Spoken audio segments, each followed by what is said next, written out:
এখন আমি আপনাদেরকে এই সুন্দর ফুলকো হাতাগুলোর একটা গোপন টিপস দেব। যদি শিখতে চান সঙ্গেই থাকুন। শুরুতে আমি এখানে হাতাটা নিচ্ছি। হাতাটা অনেক ফুলকো হবে, তার জন্য আমি এখানে 1.5 ইঞ্চি রাউন্ড নিয়েছি, এটা অবশ্যই মাথায় রাখবেন। তারপর আমি কুচিগুলো করে নিচ্ছি।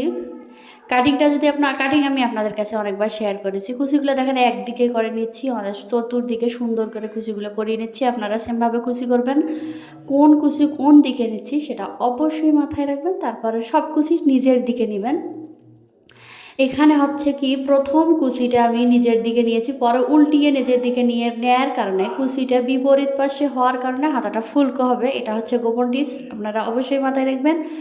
কুচিগুলো দুইটা দুই দিকের বিপরীতে হবে, তাহলে ফুলকো হবে এবং অনেক সুন্দর হবে। তো এভাবে করে দেখাচ্ছি, দেখেন কতটা ফুলকো হয়েছে। তারপর আমি একটা পাইপিং দিব।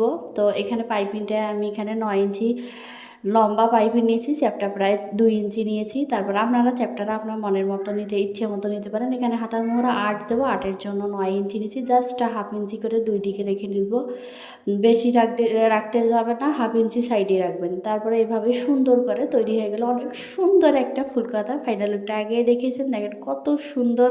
ভালো থাকবেন, সুস্থ থাকবেন।